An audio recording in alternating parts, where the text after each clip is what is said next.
Hey guys, tonight we step into a story where borders melt like candle wax and ambitions stretch farther than the horizon. You're standing in Mexico, but not the Mexico of tacos, tourist beaches, and lucha libre masks. Sits the early 1800s. And this country has only just wriggled free from Spain's centuries-long grip. The air smells of dust and ink from brand new constitutions. And everything feels fragile, like a freshly built clay pot sitting on a rickety shelf. Independence was won in 1821, but holding on to that freedom feels like trying to keep sand from slipping through your fingers. The neighbors, oh, they're restless. To the north, the United States is pacing like a hungry wolf, already dreaming of land it doesn't yet own. To the south, Guatemala splits away, declaring it's not sticking around. Beside Mexico itself, regional cartelos, military strongmen with bigger egos than armies bark orders and fight among themselves. You probably wouldn't survive as a regular farmer here. Too many taxes, too many bandits, too many shifting rules. The dream of a stable republic, let's just say it's on back order. So, before you get comfortable, take a moment to like the video and subscribe, but only if you genuinely enjoy what I do here. Can hey drop a comment with where you're watching from and what time it is right now. Midnight in Madrid, afternoon in Buenos Aires. I'm curious. Now, dim the lights, maybe turn on a fan for that soft background hum, and let's ease into tonight's journey together. You trudge through Mexico's early years, where leaders come and go like characters in a soap opera. One day, it's August under Iturbide, declaring himself emperor. The next day, it's Santa Anna, staging one of his legendary comebacks. Historians still argue whether he was a genius survivor or just a political cockroach. Either way, stability never really sticks. The economy limps along. Silver mines, once the pride of New Spain, don't pump out the riches they used to. Roads are muddy scars, travel is slow, and communication between Mexico City and the northern provinces is like trying to talk to someone on Mars with a tin can and a string. It's those northern lands places like Texas, New Mexico, California are sparsely populated, mostly indigenous communities in a few mission towns. Mexico owns them on paper, sure, but controlling them, that's another story. Meanwhile, the United States looks at a map and sees open opportunity. The Louisiana Purchase of 1803 already doubled its size, and that taste of expansion was addictive. American newspapers chatter about destiny, a not-so-subtle code for we want your land.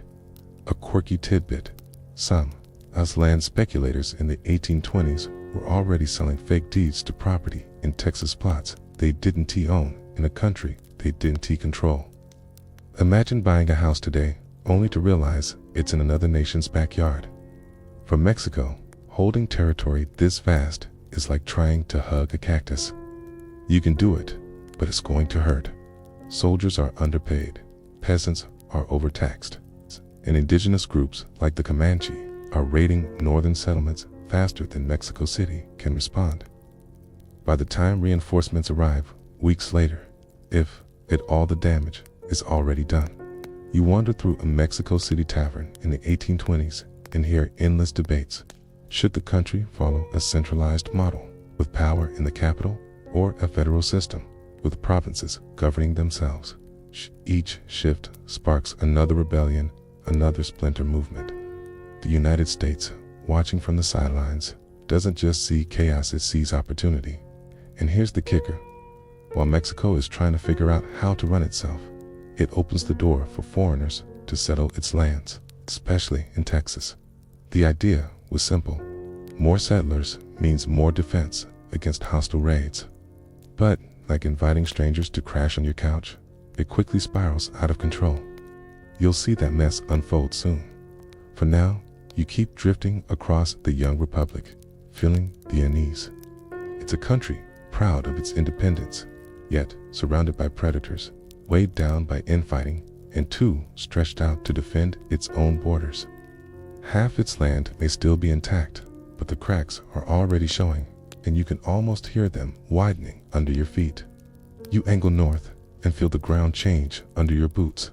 Scrubby and open, a place of big skies and small rules. Texas is not yet its own thing. It's officially Coahuila TGS, tied to a distant legislature you can't hear over the cicadas. It's the invitation Mexico sent out: cheap land, generous impresario contracts. A promise of order on a wild frontier has worked almost too well. Wagon wheels grind in from the United States, and with them come families, plows, Protestant Bibles, and a quiet certainty that the world will arrange itself to their liking. The couch you opened to guests in Section 1 now sags under the weight of entire neighborhoods. On paper, the bargain looks simple. You become a Mexican citizen. You convert to Catholicism. You obey the laws. You pay duties, and you respect national policy against slavery. In practice, you recite the catechism phonetically, promise to learn Spanish manana, and label enslaved people as indentured for 99 years, a loophole so thin you could read a love letter through it. Mainstream fact: Mexico announced abolition in 1829, then carved out exceptions and gradual plans in Texas to keep the peace, which left the frontier's moral math fuzzy at best. You try not to do algebra right before bed, but here it keeps creeping in. Empresario Stephen F. Austin is the one whose name sticks trace towns along rivers like beads on a string. They promise safety from raids, predictable courts, and survey lines that meet where the map claims they should. Mexico City, moving at the speed of a cart with square wheels, cannot supervise closely. Local alcaldes make do with stamps, ledgers, and very persuasive shrugs. Joke one drifts in on the breeze. The bureaucracy travels slower than a barrel in molasses, and the molasses forgot its shoes. You pass through Anahuac on Trinity Bay and feel the temperature climb. In the weather, the tension. A Mexican commander, Juan Davis Bradburnius. That middle name is a plot twist, tries to enforce customs, curb smuggling, and return escapees to their legal status. And suddenly, the settlers discover an appetite for political theory. Arrests follow. William Travis spends time in irons, and you find yourself reading the Turtle Bayou resolutions, where Anglo-Texans declared their loyalty to Federalist ideals against what they call a centralist drift. You're learning that on this frontier, every tax dispute auditioned as a revolution. A Mexican inspection by Manuel de Mireguay hangs over everything like a storm cloud. He rode these prairies in 1828 and warned the government that Texas could be lost if American immigration continued unchecked. The answer arrives as the law of April 6, 1830. Immigration from the United States is largely banned. New garrisons appear, and customs enforcement tightens. If the goal was to calm the room, it does the opposite. Families still ford rivers by moonlight. Letters still arrive from relatives back east, describing cotton that practically grows itself. Historians still argue whether the law was pragmatic damage control or an overreaction that poured gasoline on the fire. Account, language, and law rub like grit in your boot. Court proceedings happen in Spanish, not the English you dream in. Catholic marriage rules clash with frontier habits. Land titles demand notaries who live days away. You sign a deed in a cramped office and hope it means what you think it means. It's a quirky tidbit. In Gonzales, settlers borrow a stubby cannon meant for defense against raids. It looks more like a firework launcher than a battlefield weapon, but years later, it becomes the centerpiece of a homemade come-and-take-it flag stitched from spare cloth. The gun is tiny. The slogan is huge. Meanwhile, distance breeds discontent. In Saltillo, state legislators debate taxes and militias. In the Brazos bottomlands, you just want cotton to reach port without molding in the wagon.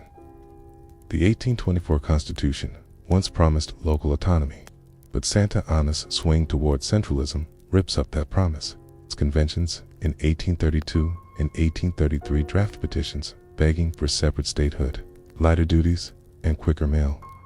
Austin, ever the cautious middleman, delivers the paperwork to Mexico City. pens one frustrated letter about creating a local government anyway and lands in jail. Joke 2. You decide that in Texas, even the guy preaching patience still gets grounded by the principle. By 1830, the math of population tilts heavily. Maybe 30,000 Anglo settlers, 7,000 enslaved people, and only a few thousand Tijanos.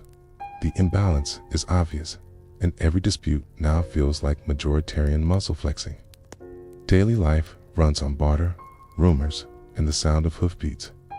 A notice about customs duties goes up, and by sundown, it's answered with a manifesto about rights.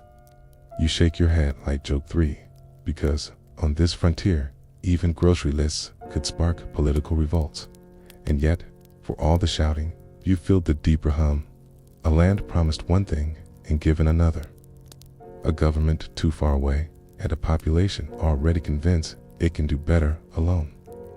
The couch Mexico opened is now rearranged, the guests critiquing the paint color and charging friends for room and board. The seeds of rebellion are already in the soil, and you can hear them sprouting every time the wind bends the prairie grass.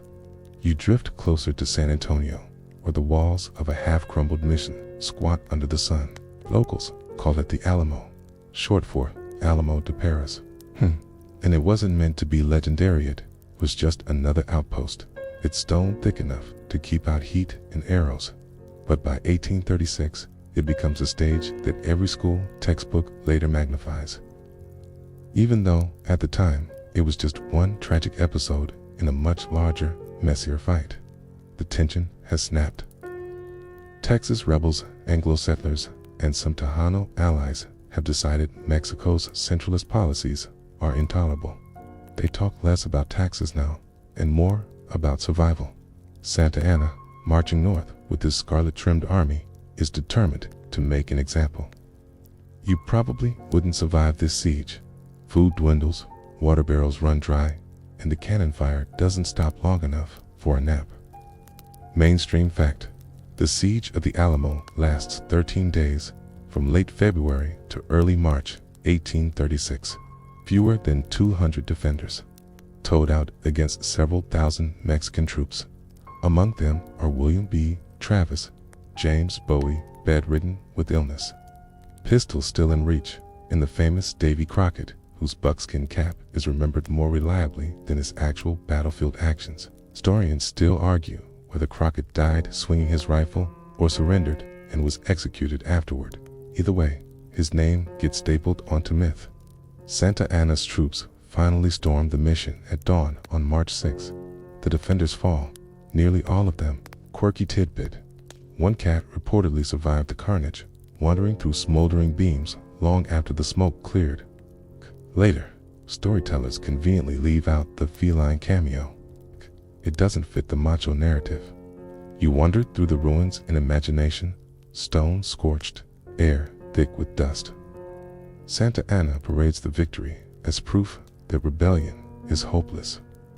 But news travels fast, even without Wi-Fi.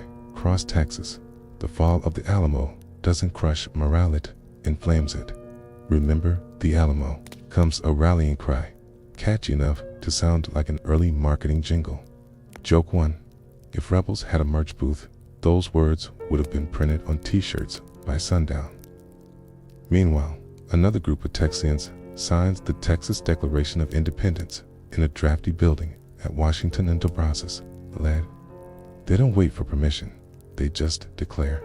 You picture settlers scratching their names with ink that blots like spilled coffee, probably imagining future glory more than future logistics. Santa Anna, perhaps overconfident after the Alamo, keeps pushing east. But you feel how stretched his army becomes. Supply wagons dragging, soldiers tired of endless marches. Discipline phrase: desertions multiply. Joke 2. If you've ever tried herding cats, imagine herding cats with muskets and no shoes. In April, the tide turns at the Battle of San Jacinto. Sam Houston's Texian army, smaller but better rested, surprises the Mexican camp during an afternoon siesta. In just 18 minutes shorter than a TikTok binge session, Santa Anna's forces collapse. The general himself is captured the next day, dressed as a common soldier, and betrayed by his famously fine boots. Quirky tidbit: when he was brought before Houston, the men around him shouted, "The Napoleon of the West," with equal parts sarcasm and disbelief. The juxtaposition is sharp. The Alamo's defenders die, almost to a man, remembered as martyrs, while San Jacinto's rebels seize a lopsided victory that decides the war. Texas declares itself a republic. Mexico refuses to recognize the laws, and the United States watches with raised eyebrows. Historians still argue whether Texas independence was inevitable or if Santa Anna's arrogance made it so. You step back from the battlefield haze, hearing both chants, "Remember the Alamo," and "Remember Goliad," another massacre where hundreds of Texian prisoners were executed. Together, they become fuel, memory, weaponized. The Alamo wasn't strategically crucial, but as a story, it's dynamite. Joke 3. It's proof that history ice and tea, written by the victor's S, written by whoever has the catchy slogan. The mission walls still stand today, dressed up as a shrine, gift shop close by. You drift past tourists snapping selfies, reenactors in fake buckskin, and plaques that smooth out the messy details. But if you lean in close, the stones still whisper the uneasy truth. The Alamo was less a glorious last stand, and more a tragic warning that Mexico's grip on Texas was already slipping, no matter how loud the cannons roared. You wander east across the Texas prairie, where campfires glow, and the mood feels less like a victory party and more like an exhausted sigh. The rebels have done it, at least on paper. Santa Anna is a prisoner. Sam Houston is hailed as a hero. And a brand new Republic of Texas is born in 1836. The stars on its flag wink like they re-in on a joke. But Mexico refuses to laugh.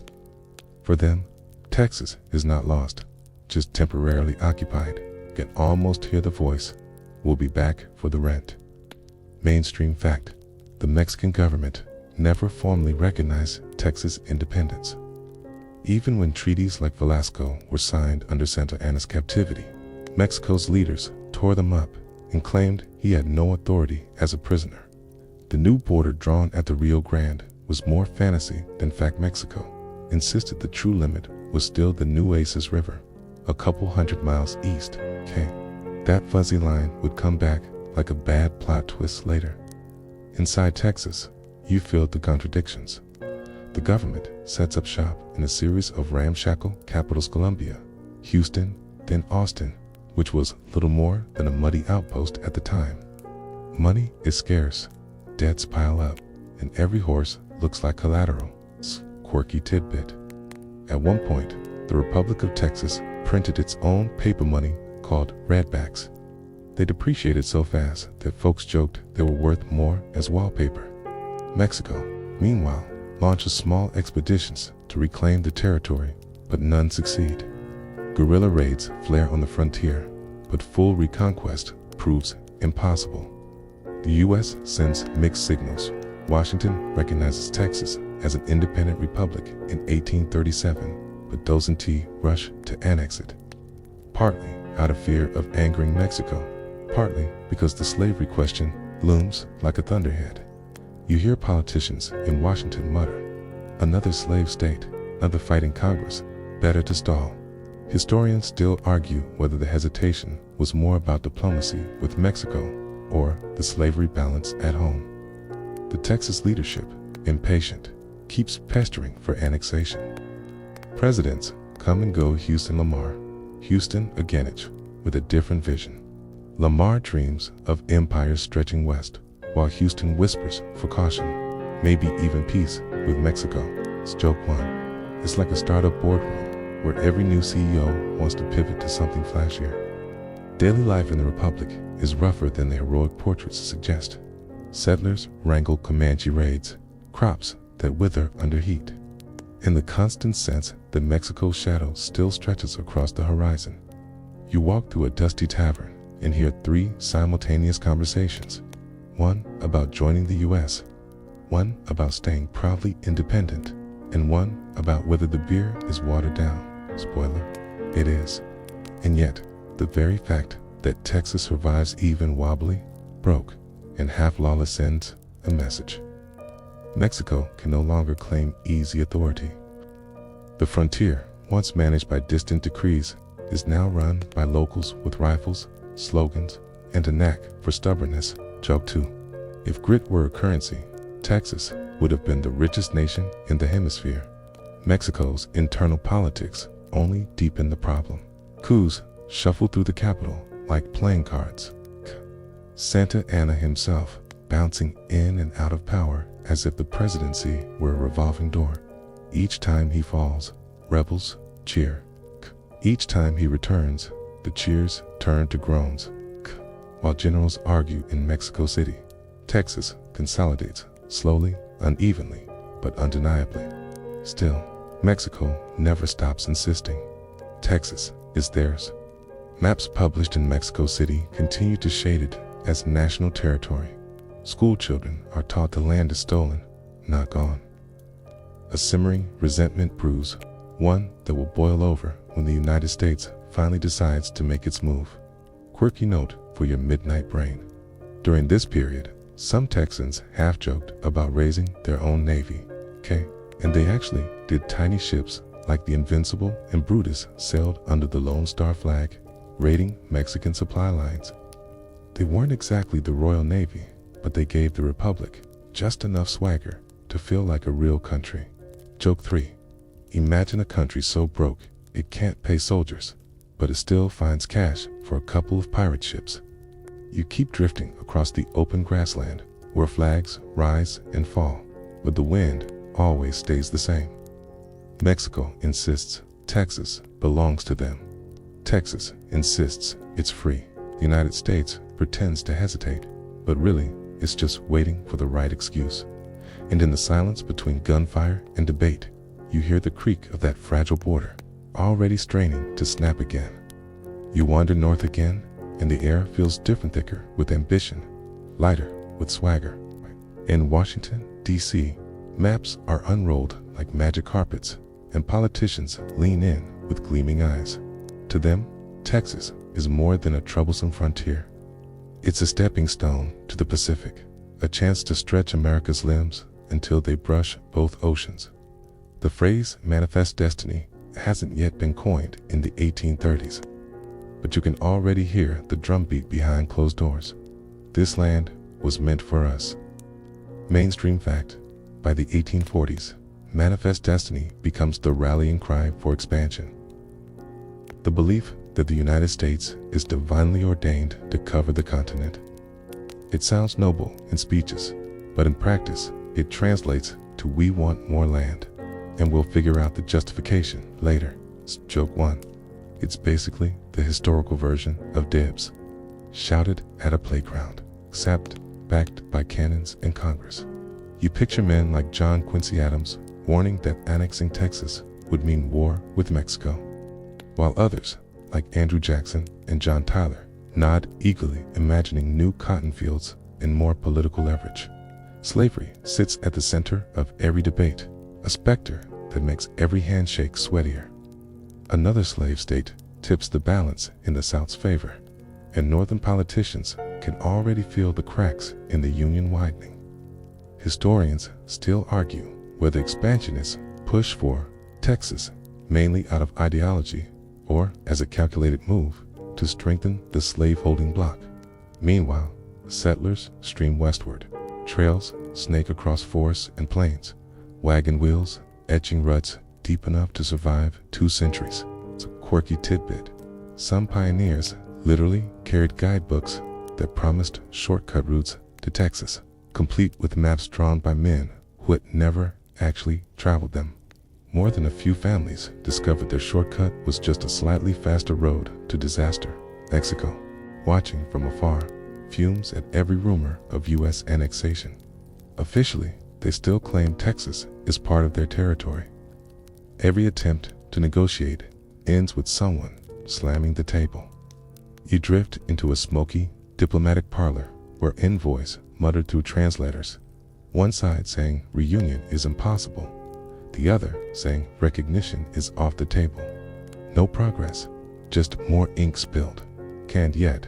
Whispers grow louder in the United States. A new port on the Gulf would strengthen trade. The fertile lands of Texas beckon planters.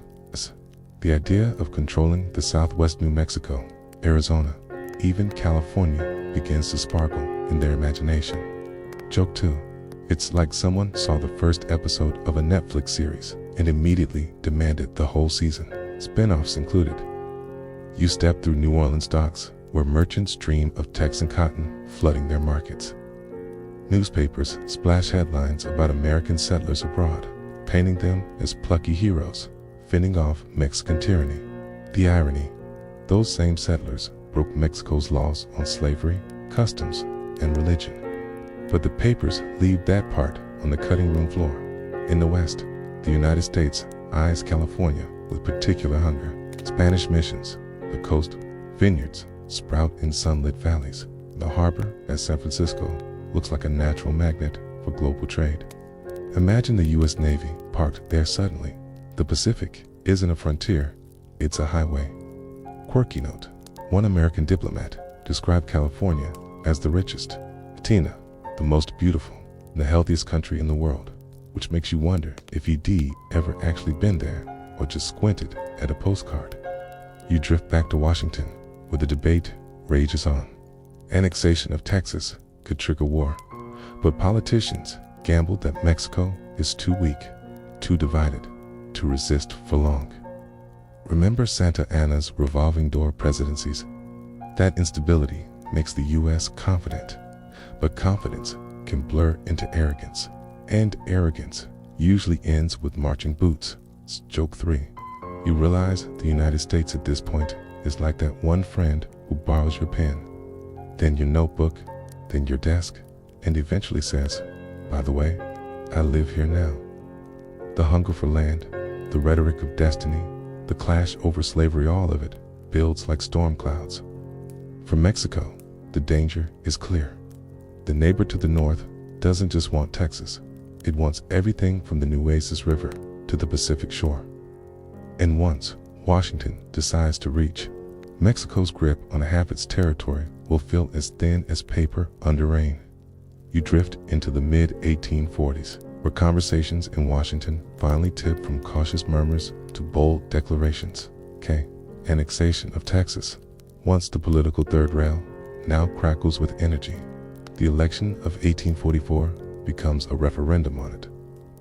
James K. Polk, a little-known Tennessean with the charisma of a stern uncle, wins the presidency by promising not just Texas, but a whole buffet of expansion: Oregon to the north, California to the west. You can almost hear him whisper, "All you can eat, folks." Mainstream fact: in December 1845, the U.S. Congress approves annexation, and Texas officially joins as the 28th state. Fireworks light up in Austin, but in Mexico City, the mood is closer to a funeral procession. To Mexico, this isn't just a diplomatic snubbed, it's outright theft. Joke 1. Imagine you rented your apartment to a friend, and while you're still arguing over unpaid bills, they call the movers and claim the deed. The annexation rattles not just to Mexico, but also the balance inside the U.S. Every new state risks tipping Congress between free and slave blocks. Texas enters as a slave state, and the South cheers like it's won the lottery. The North, meanwhile, mutters about aggression, greed, and the growing shadow of disunion. Historians still argue whether Polk himself was driven by true belief in manifest destiny, or whether he simply rode the wave of Southern pressure. Across the Rio Grande, Mexican newspapers roar with indignation. Politicians insist the U.S. has violated sovereignty, while generals sharpen their sabers. But the government in Mexico City is broke, divided, and plagued by internal revolts. Santa Onias, him again, lurks in exile, waiting for the inevitable invitation to stage yet another comeback. Quirky tidbit: by this point, Santa Anna was living in Cuba, scheming and selling lottery tickets to fund his possible return. If resilience were a currency, he'd be richer than Texas oil man. The border question now becomes unavoidable. Texas claims the Rio Grande as its southern boundary, stretching its territory hundreds of miles deeper than Mexico will admit. Mexico insists the border is the Nueces River, much farther north. Between those two lines lies a broad strip of disputed land, empty of law but full of tension. You walk across it, feeling every gust of wind like a warning. Farmers don't know whose taxes to pay. Soldiers from both sides patrol, glaring across scrubland, as if daring the other to blink. In Washington, Polk takes office with a grin that looks a lot like calculation. He sends emissaries to Mexico, offering to buy California and New Mexico, but Mexican officials refuse, insulted by the arrogance. They remind the U.S. that land isn't for sale like cattle at a market. Joke 2. If land were for sale, Mexico would have hung a not on Craigslist sign across the entire frontier. So Polk prepares a different strategy. He orders General Zachary Taylor and his troops south toward the Rio Grande, planting them in disputed territory. From Mexico's perspective, it's a foreign army trespassing. From Polk's perspective, it's bait. He's gambling that a skirmish will justify war. You watch the soldiers dig entrenchments near the riverbanks, their campfires glowing like lures in the night. The American press cheers expansion, painting Polk as a champion of destiny, a Tia. But dissenters warn that provoking Mexico is reckless, an act of bullying against a weaker neighbor. John Quincy Adams, old and tired but still sharp, denounces the move as a naked land grab. Yet public opinion tilts toward Polk. Manifest Destiny has the charm of a bedtime story. It tells Americans they're special, chosen, unstoppable. And who doesn't like falling asleep with that thought? Joke 3 slips in here. You realize the U.S. at this point is like a kid who's been told Dan T touched the stove. But instead of listening, they light a campfire on top of it. Annexation is done, Texas is claimed, and the chessboard is set. But the next move won't be polite negotiations or border commissions. It will be muskets flashing across the Rio Grande, soldiers tumbling into history, sent half of Mexico's territory sliding like sand through its tired fingers. You drift along the banks of the Rio Grande, where the water gurgles lazily, pretending nothing is wrong. But you feel the tension stacked like tinder. To the north, U.S. troops under General Zachary Taylor hammer stakes into the soil, storing up a fort they call Texas. To the south, Mexican patrols pace along what they swear is their land. The Nueces River, they argue, not the Rio Grande, marks the true boundary. Between these two lines lies a strip of no-man's land where farmers can be sure which flag to salute. You wander it like a ghost, and every step sounds like a trigger cocking. Mainstream fact. In April 1846, a Mexican cavalry patrol clashes with Taylor's dragoons in the disputed territory. Polk gets what he wanted. American blood spilled on disputed ground. He rushes to Congress, declaring Mexico has shed American blood on American soil. Whether the soil was truly American is the question that still makes historians tilt their heads.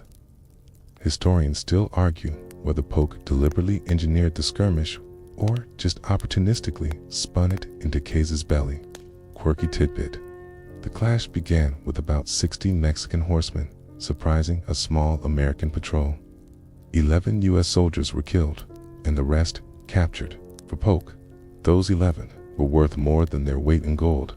They were the receipts he needed to sell a war. You float into the halls of Congress, where the debate is fiery. Whigs, like Abraham Lincoln Young, awkward, not yet bearded, question Polk's story. Lincoln later introduces his spot resolutions, demanding to know the exact spot where the blood was shed. Really U.S. land, or was it Mexico all along? Of course, the noise of war drums drowns out those resolutions. Joke 1. It's like arguing about parking spaces while someone revs a tank behind you. Taylor, steady and stubbly, earns the nickname Old Rough and Ready for his willingness to fight in mud and heat alongside his men. Soldiers admire him, even as they roast under the Texas sun. You pass their camp, where hardtack biscuits crack like rocks and coffee tastes like burnt river water. They grumble, but stay. Across the river, Mexican forces prepare, better in numbers than equipment. Muskets misfire, supplies lag, officers bicker. Yet, they fight with ferocity born from defending homeland. You can feel the heat from their campfires, the smell of tortillas mixing with gunpowder. The borderlands hum with anticipation, a coin toss waiting to fall. The first real battles erupt at Palo Alto and Resaca de la Palma in May 1846. Taylor's artillery light, mobile flying artillery batteries tear through Mexican ranks. American cannons fire faster, farther, and deadlier. Mexico's cavalry charges bravely but crashes against walls of shot.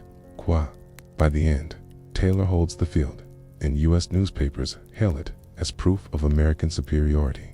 Joke 2. It's the historical version of bringing a power tool to a hand tool contest. Back in Mexico City, leaders rage. Losing in the disputed strip feels less like defeat and more like humiliation. Santa Anna, sniffing opportunity from exile. Tobia, RITEs, letters offering to return, if allowed, safe passage through the U.S. blockade. He promises Washington he'll negotiate peace, but once back in Mexico, he raises armies instead. Classic Santa, you'd think by now they'd stop falling for the trick. Quirky note: the disputed strip was mostly scrubland with little economic value, but it became priceless as a pretext. Borders, after all, aren't about grass, they're about pride, maps, and the stories nations tell themselves. You feel that pride crackling like static every time someone points across the river. As 1846 unfolds, the skirmishes bloom into full-scale war. Soldiers march farther south, boots leaving trails of dust and blood. Farmers flee fields caught between armies.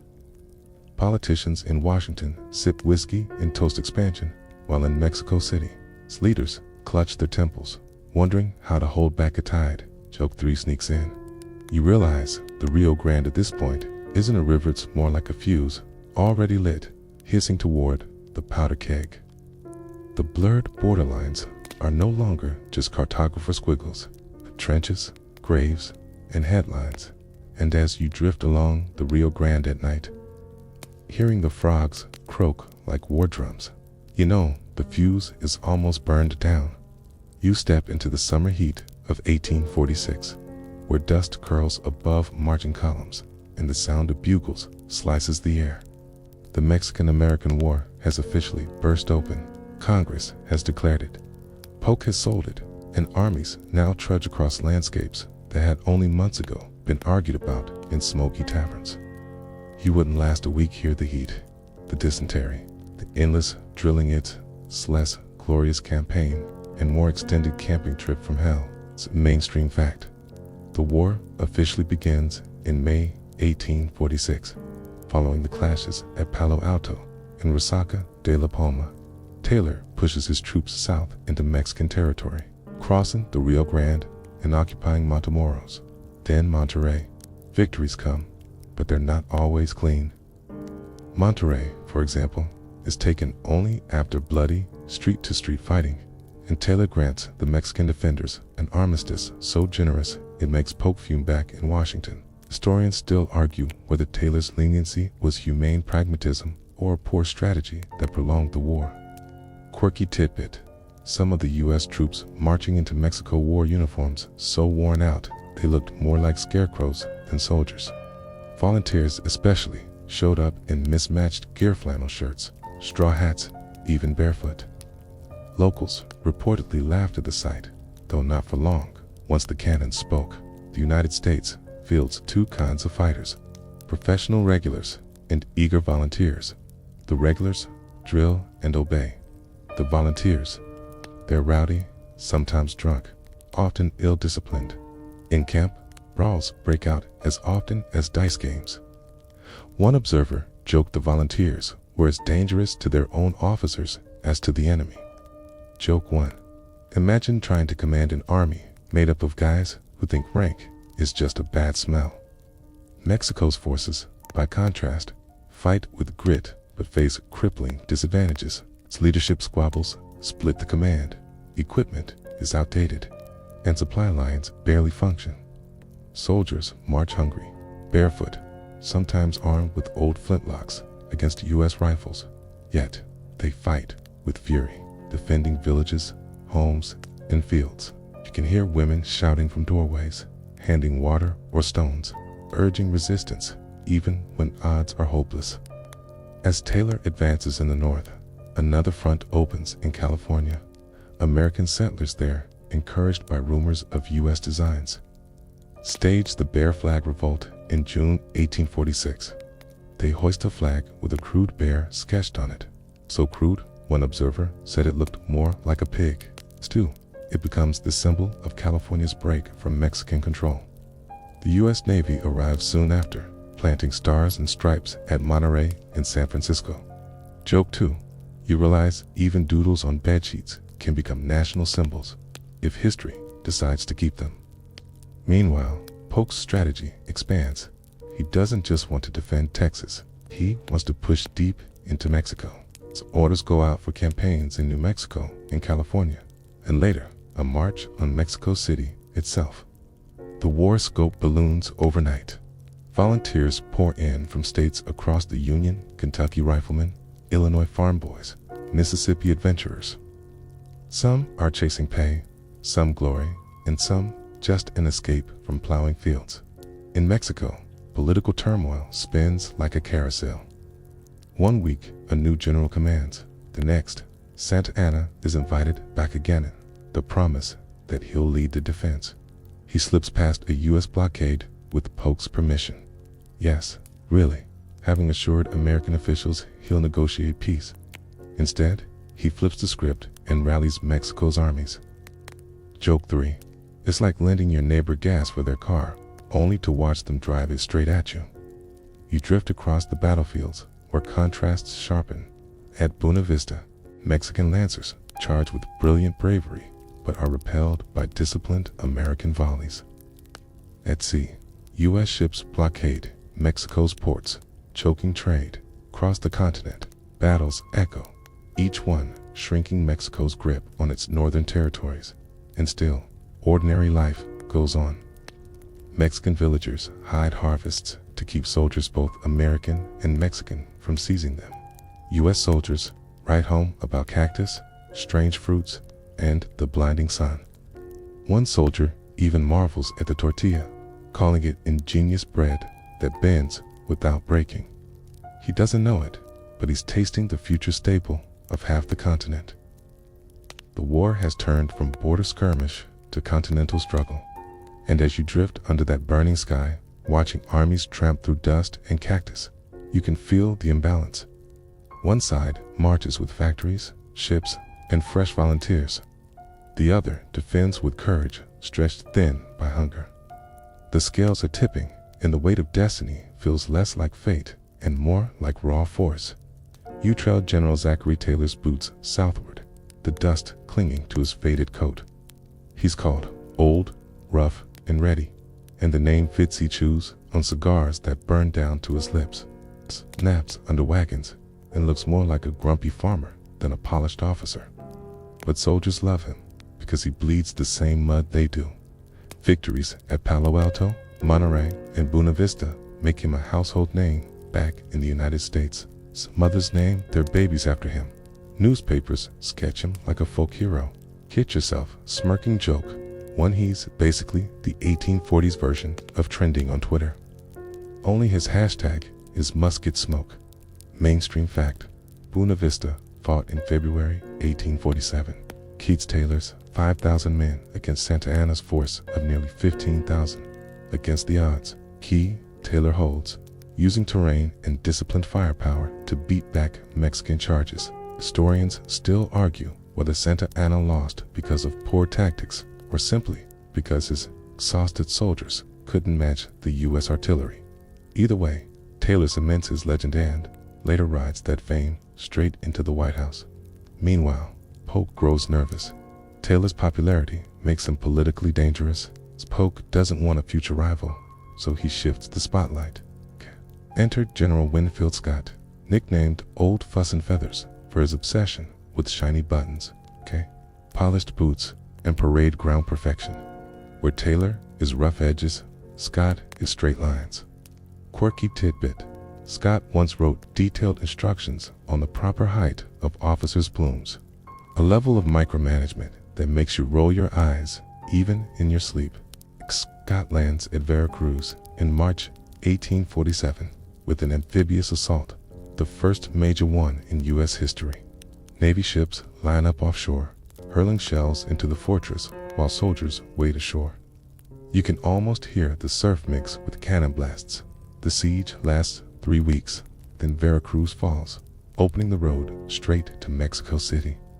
You follow Scott's columns inland, trudging up winding passes toward the heart of Mexico.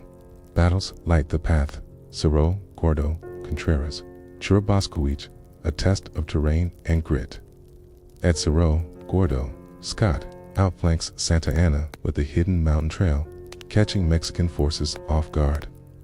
Joke 2. It's basically the 19th century equivalent of finding the cheat code in a video game map. The Mexican army fights fiercely, but internal chaos undermines every stand. Supplies vanish, commanders bicker, troops dazzled. In one particularly desperate move, Santa Anna loses his artificial leg while fleeing Cerro Gordo. U.S. troops capture it and later display it as a trophy in parades. Quirky tidbit: yes, his prosthetic leg ended up in an Illinois museum, where it still sits today, making it one of history's strangest war relics. You drift past U.S. camps, where dysentery kills more soldiers than bullets. Diaries complain of foul water, spoiled pork, and scorpions in boots. Yet the army keeps pushing, fueled by Polk's determination and Scott's discipline. Letters home boast of victories, but underneath the bravado, soldiers admit the fighting is brutal and the land unforgiving. In Mexico City, panic grows. Scott's advance feels unstoppable, like a storm crawling closer with every thunderclap. The city prepares defenses, churches ring bells, and citizens pray for deliverance. You can almost hear the whispers. Can the capital really fall? Historians still argue whether Mexico could ever have stopped the invasion. Some say better leadership might have prolonged resistance. Others insist the industrial imbalance whose factories, weapons, and ships meant to defeat was inevitable. Either way, you feel the weight of inevitability pressing down, step by dusty step, and through it all, the irony hangs thick. Taylor, the scruffy General Polk, tried to sideline, and Scott, the fussy perfectionist Polk, distrusted, the ones carving victories into Mexico's soil. Joke 3. It's proof that history doesn't care about your workplace politics. It just cares who shows up with artillery. You leave their trails, littered with cannonballs and campfires, following the echo of drums. Ahead lies Mexico City, the beating heart of a wounded nation, and behind you, the borderlands already slipping from Mexico's grasp. The march isn't finished, but the direction is clear. The road only goes one way. You drift higher into the thin mountain air, where the road twists toward the Valley of Mexico. The peaks loom, jagged like broken teeth, and the air tastes metallic with gunpowder. Scott's army presses forward, its blue coats smudged with mud, its cannons dragged like reluctant oxen. They're fewer than the Mexicans defending their homeland, yet discipline and momentum tilt the scales. You march with them, each step crunching volcanic stone, each breath thinner than the last. It's mainstream fact. In September 1847, U.S. forces assault the defenses of Mexico City. Battles at Contreras, Churubusco, Molino del Rey, and finally, Chapultepec Castle Hammer open the gates. Chapultepec, perched on a hill like a crown, becomes the most iconic stand. Cadets, teenagers, really fight desperately there. Legend says one, Juan Escutia, wrapped himself in the Mexican flag and leaped to his death rather than see it captured. Historians still argue whether that dramatic leap actually happened or was embroidered afterward into patriotic lore. Either way, Mexico remembers him and his fellow cadets as the Ninos martyrs of the nation. Quirky tidbit: during the storming of Chapultepec, U.S. Marines raised their flag over the walls. Their hymn later begins with the line from the halls of Montezuma, still sung by recruits nearly 2 centuries later. Imagine an entire military branch keeping a chorus from this battle as its intro music. Inside the city, chaos reigns. Streets choke with barricades, church bells toll, civilians flee, and windows rattle with cannon blasts. Scott's men fight block by block. Every courtyard a trap, every rooftop a firing line. You'd never sleep, hear the echoes alone could rattle your bones. Joke 1. Even the pigeons look armed. On September 14, 1847, U.S. troops march into Mexico City. The stars and stripes flutter above the National Palace, while Scott, meticulous as ever, orders discipline and forbids looting. The city watches with stunned silence. For the first time in centuries, a foreign army occupies Mexico's heart. You wander its plazas, sensing humiliation, thick as incense smoke. Shops shuttered, families huddled indoors, priests whispering prayers. Mexican officers retreat south, still vowing resistance, but the capital has fallen. The psychological weight crushes heavier than the cannons ever did. Joke 2. It's like watching someone snatch the crown off a king's head in the middle of a parade. Back in Washington, Pope beams, convinced destiny has been fulfilled. Yet dissent simmers. Some politicians accuse him of overreach, of manufacturing war to grab land. Others argue the United States should take all of Mexico, not just the northern half. Newspapers run cartoons of America as a greedy eagle, talent clutching more territory than it can hold. Historians still argue whether the occupation of Mexico City was Polk's high point of vision, or the start of an overreach that nearly unraveled his party. For Mexicans, the occupation sparks anger and sorrow, but also resilience. Guerrilla bands harass American patrols, ambush convoys, and make Scots stay in the capital uneasy. Civilians glare at soldiers in the streets, spitting insults or worse. You feel the pulse of a wounded nation refusing to surrender its dignity, even as foreign boots echo in its plazas. Quirky note: during the occupation, American soldiers discovered pulque, a fermented agave drink, and many developed a taste for it. Letters home describe its strange sourness, like half-fermented milk, though locals laughed at their grimaces. Cultural exchange, if you can call it that. The war has reached its climax. The Mexican capital lies under foreign flags, but the peace is not yet signed. Polk waits for ink, Scott waits for orders, and Mexico waits for the storm to pass. You linger in the plaza at dusk, where the flagpoles creak in the wind. And you realize, sometimes conquest feels less like triumph and more like silence, heavy enough to smother. Joke 3 drifts in soft. When even the conquerors look restless in victory, you know the story isn't finished yet. You wander through the quiet corridors of diplomacy, where pens scratch louder than cannons.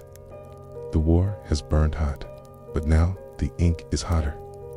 After the fall of Mexico City, negotiations crawl forward. And in February 1848, the Treaty of Guadalupe Hidalgo is signed. One parchment, a few signatures, and suddenly the map of North America looks like it's been cut with a butcher's knife. Mainstream fact: under the treaty, Mexico cedes roughly half its territory, more than 500,000 square miles, to the United States. That land includes present-day California, Nevada, Utah, most of Arizona, New Mexico, and chunks of Colorado and Wyoming. The U.S. pays $15 million for it, plus promises to assume some Mexican debts owed to American citizens. To Washington, it's a bargain. To Mexico, it's robbery at gunpoint, a check written on humiliation. It's a quirky tidbit: the treaty was actually signed in the town of Guadalupe Hidalgo, near Mexico City, inside a church cloister. Locals watched as foreign diplomats haggled over borders as if they were slicing pie. Imagine seeing half your country traded away in a building meant for prayers. The border is redrawn. Rio Grande officially becomes the line in Texas, erasing Mexico's claim to the Nueces River.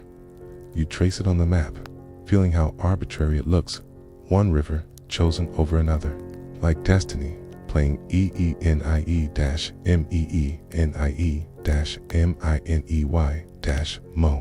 Historians still argue whether Mexico could have held out longer for better terms, or if exhaustion made the treaty inevitable. In the United States, Polk celebrates, but even he faces critics.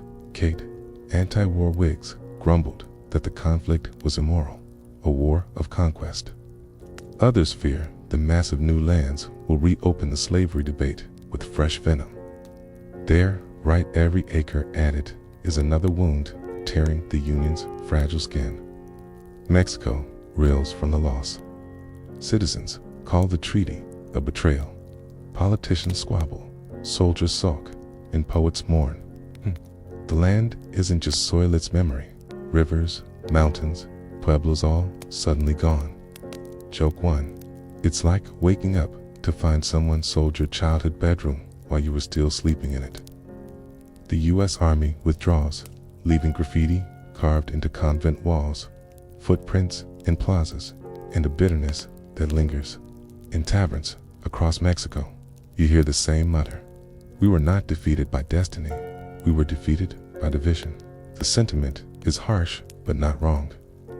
Internal chaos had opened the door wide, and Polk simply walked through it with cannons at his back. Yet, even in defeat, resilience stirs. Guerrilla bands don't vanish overnight. Families resettle. Artists paint national symbols stronger than before. Out of loss grows a sharper sense of Mexican identity. One defined not just by independence from Spain, but by the struggle against its northern neighbor. Joke 2 slides in. The U.S. paid $15 million for the land, which means California home to Google, Hollywood, and avocado toast was basically bought for the price of a mid-range Manhattan apartment today. In hindsight, the Treaty of Guadalupe Hidalgo becomes one of the most consequential documents in the continent's history. It secures the Pacific coast for the United States, sets the stage for the gold rush, and locks in a border that still sparks arguments today. For Mexico, it's the scar that never fully heals, the reminder of what was taken and what was left behind. Quirky note: one clause of the treaty guaranteed that Mexican residents in the ceded territories could choose to become U.S. citizens or leave. Many stayed, but their rights were often ignored in practice. They became strangers in their own homes overnight, a story still echoed in border towns today. You drift away from the ink-stained table where the treaty was signed. The cannons have gone silent, but the silence itself feels loud. Half a nation has been carved away, and the wound will shape both countries forever.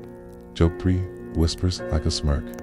Destiny didn't just a manifest, showed up with a pen and a receipt. You drift west, where gold dust glitters in riverbeds, and the sound of shovels clangs louder than church bells. Just months after the Treaty of Guadalupe Hidalgo, the world tilts again. In January 1848, at Sutter's Mill in California, James Marshall spots flecks of gold in the water. Within a year, ships jam San Francisco's bay, trails clog with wagons. In California, easily Mexican soil turns into a global gold magnet. Mainstream fact: the California gold rush begins in 1849, pulling in nearly 300,000 people from across the world in just a few years. Mexico had lost a territory at the exact moment it transformed from sleepy province to an economic powerhouse. Historians still argue whether U.S. leaders already suspected California's mineral wealth before the war ended, or if the timing was pure, cruel coincidence. Quirky tidbit: many of the first miners weren't Americans at all. Chileans, Peruvians, and Mexicans who knew how to pan for gold had an edge. But within months, violence and discrimination drove many out as Anglo miners elbowed for dominance. The irony is, sharp Mexico lost the land legally, Then Mexicans who stayed lost it culturally, shoved aside in a rush of greed. You wander through San Francisco's muddy streets, where tents sprout overnight. Fortunes vanish in dice games, and barrels of whiskey sell for more than rifles. Choke one.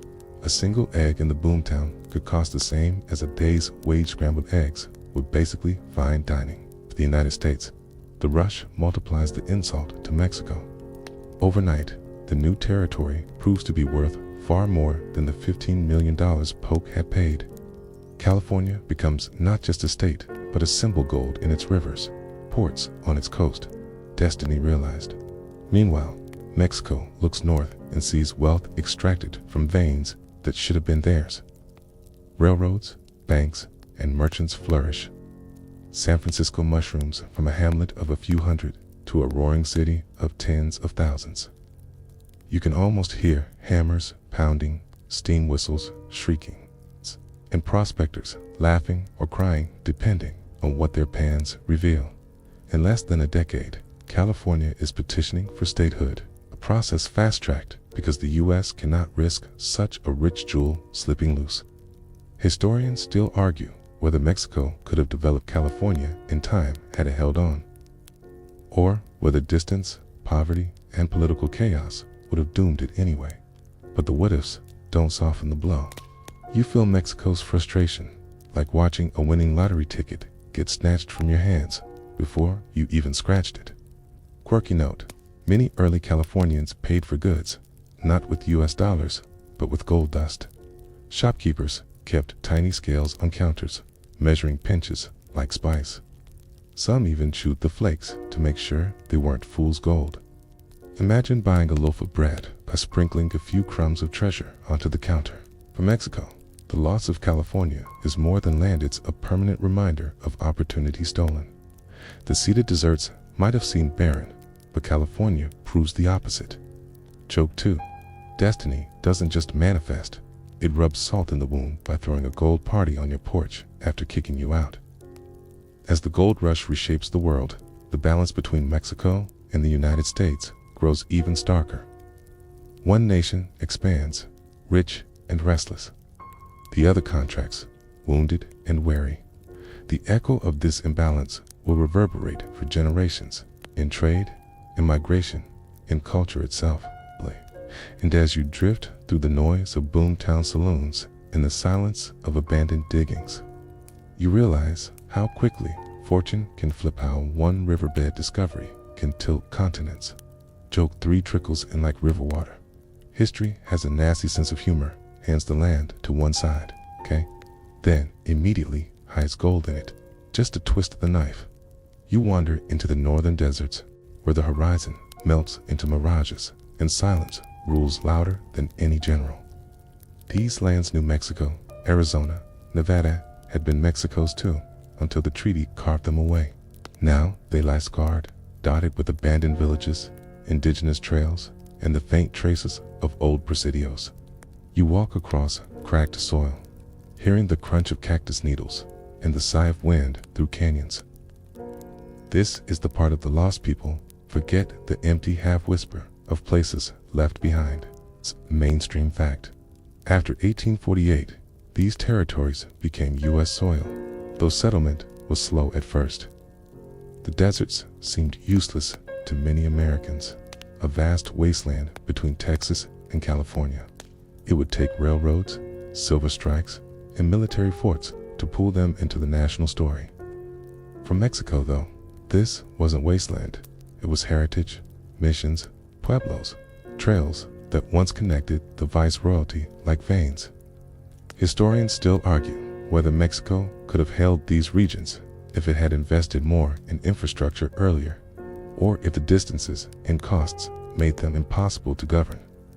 Quirky tidbit: in some of these ceded deserts, Catholic mission bells still rang long after the treaty, even though the priests technically lived on U.S. soil now. Congregants prayed in Spanish, planted corn, and buried their dead in cemeteries marked with wooden crosses. Borders on maps shifted, but the sound of those bells didn't care. The U.S. Army soon pushed deeper into this landscape, building forts against Apache and Navajo resistance. Indigenous groups who had resisted both Spanish and Mexican authority now found themselves facing yet another invader. You walk through a canyon where pictographs glow faint red on the walls. Silent witnesses, 2 centuries of shifting flags overhead. Joke 1. The rocks here have outlasted 3 empires, and they don't look impressed. For settlers, life in these deserts was brutal. Wells ran dry, crops scorched, and mail arrived months late. Soldiers described the landscape as an oven by day and a freezer by night. You can almost hear their boots crunch on sand while they mutter about rattlesnakes in tents. Yet, the very emptiness made these lands strategically vital. Whoever held them controlled the road between Texas and California. Back in Mexico, the loss of the North stung in a quieter way than California's gold or Texas's rebellion. These lands weren't booming cities or fertile valleys. They were survival zones, yet they were still Mexico's. Losing them meant shrinking, not just physically, but psychologically, like watching your shadow cut in half. Joke 2. It's like being told you can keep your house, but the driveway, garage, and half the backyard are gone. Quirky note: the Gadsden purchase in 1854, just a few years later, took even more. For $10 million, the U.S. bought a strip of land in southern Arizona and New Mexico, just so it could build a railroad on flatter terrain. Mexico, still reeling, accepted. By then, the wounds were so deep, it almost felt routine. You drift through ghost towns where adobe walls lean like tired men, roofs caved in, doors missing. Life once pulsed here under Mexican flags, but now cattle graze through empty streets. Soldiers march past, planting new markers. On paper, these places have switched nations. In spirit, they belong to no one but the sand in the sky. Historians still argue whether Mexico's greatest failure was military weakness, poor diplomacy, or sheer geography, inability to project power across such vast frontiers. You feel all 3 woven into the silence. Joke 3 murmurs through the desert wind. Destiny may have manifested it, but out here, it looks less like a shining future and more like someone forgot to turn the heat down. The deserts lie quiet, but they carry scars, forgotten villages, lost maps of a border drawn not by rivers or mountains, but by the cold scratch of pens far away. And as you keep walking, the silence grows so loud, it feels like memory itself is echoing. You drift back south, into Mexico proper, where the air still feels heavy after the treaty. The land is smaller, the pride wounded, and yet the heartbeat keeps going. Mexico, in the late 1840s and 1850s, is a country staring into a cracked mirror, trying to figure out who it is now. You hear the echoes of politicians shouting, newspapers raging, and poets mourning, all while farmers just want rain and peace. Mainstream fact: the war exposed Mexico's deep divisions between centralists and federalists, liberals and conservatives, church and state. In the 1850s, these divisions erupted into the Reform War, a civil conflict over what Mexico should be. Should the Catholic Church hold its centuries-old power? Should indigenous communal lands be broken into private property?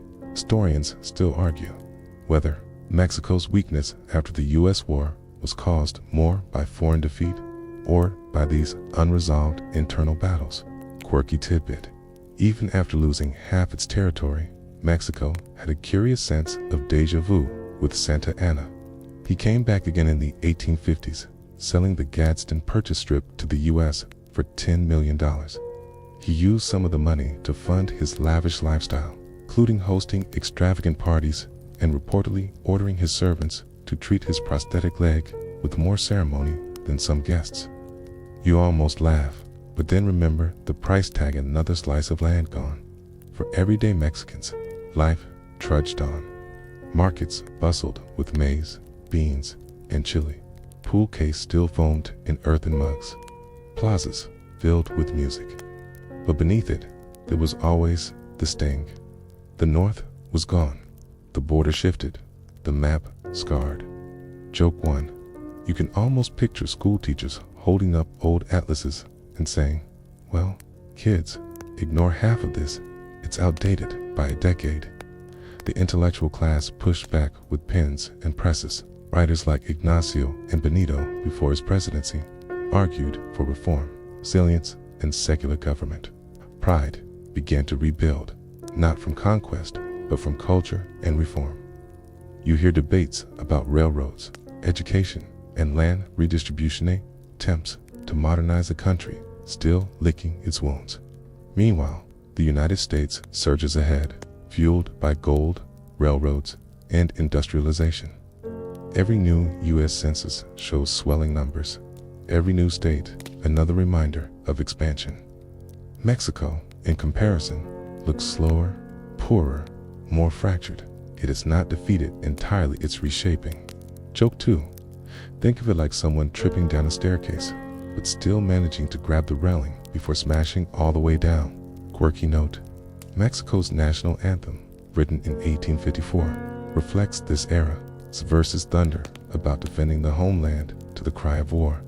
Yet, it was penned right after a humiliating loss. The anthem became both a vow and a coping mechanism, a way to sing strength back into a fractured identity. Through the 1850s and beyond, Mexico's struggle isn't just political, it's emotional. Losing half a country isn't something you patch with money. It lingers, like phantom pain from an amputated limb. You can almost hear that ache in the mariachi songs, in the fiery speeches, in the silence of parents telling their children about lands they'll never see. Historians still argue whether Mexico's survival itself was a quiet victory, whether the miracle was that the nation held together at all after such a colossal blow. Hey, and as you walk the cobbled streets of Mexico City at dusk, you sense it too. The street vendors still fry tamales, kids still chase each other across plazas, and life insists on continuing. Joke 3 drifts like smoke. Mexico may have lost half its land, but it didn't lose its stubborn refusal to vanish. The country claws forward, scarred, smaller, but still alive. And in that persistence, in that refusal to disappear under the shadow of its giant neighbor, you see the sparks of a new identity taking shape. One that would endure every insult and still call itself. You drift into the present, where highways slice across deserts once fought over, and border fences cast long shadows in the sun. The story of Mexico's lost half still lingers, not just in history books, but in every map, every debate, every glance across the Rio Grande. The war ended in 1848, but the echoes haven't gone quiet. They hum in the background of daily life, as steady as cicadas on a summer night. Mainstream fact: today, the U.S.-Mexico border stretches nearly 2,000 miles, much of it tracing the Rio Grande. That line was born out of the Treaty of Guadalupe Hidalgo, solidified with the Gadsden Purchase. It shaped migration, trade, culture, and conflict ever since. Historians still argue whether this border was inevitable, given U.S. expansion, or if diplomacy might have drawn different lines. Quirky tidbit: some towns along the border, like Nogales, are literally split down the middle, half in Mexico, half in the United States. Families still wave to cousins across fences, churches hold festivals in sync, and mariachi songs carry over razor wire. It's proof that culture doesn't respect lines on maps, no matter how sternly they are drawn. In Mexico, the memory of the territorial mutilation fuels a mix of sorrow and resilience. Politicians invoke it, teachers recount it, and murals splash the story across walls. For the United States, it's often brushed aside, overshadowed by the gold rush or the Civil War. Joke 1. It's like being at a dinner party where one guest keeps bringing up that embarrassing thing you did years ago, and you just cough and change the subject. Dan, the shadow of loss runs deep. Migration northward, debates over trade, cultural blending, all of it grows from that 19th century wound. The U.S. sees opportunity, labor, and sometimes tension. Mexico sees a neighbor who once bit off half its body and never apologized. But identity isn't built only on scars. Mexico emerged from the 19th century, battered, yes, but still alive, still stubborn. Its resilience shows in every revolution, every reform, every song that insists no say, rend.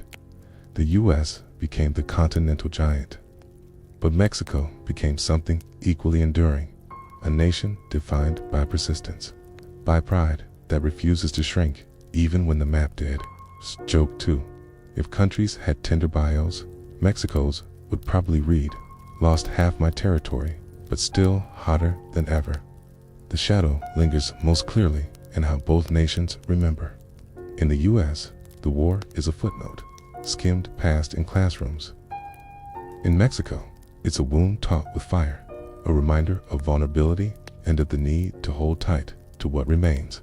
Historians still argue whether remembering is about warning, healing, or both. Quirky note: every September 13th, Mexico honors the Ninos with ceremonies at Chapultepec. Wreaths are laid, flags wave, and schoolchildren recite their names. A country that lost half its territory still finds heroes in the fragments, still insists the story isn't just about what was taken, but what was defended. You walk the border one last time, where barbed wire meets sunsets, and mariachi trumpets mix with English radio static.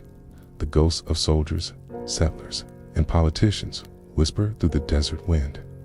But the people remain living, laughing, cooking, building. And now, as your eyes grow heavy, let's slow everything down.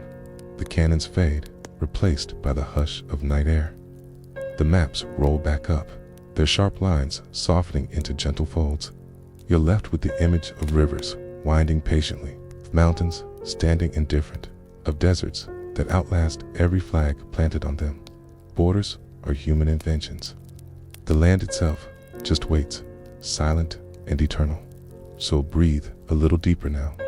Let the noise of conquest dissolve into the steady hum of crickets. It's the soft lull of distant rivers, the warmth of blankets around your shoulders. The story was sharp, full of battles and losses, but here at the end, it blurs into calm. Close your eyes and drift with the thought that history, no matter how violent, always quiets into memory.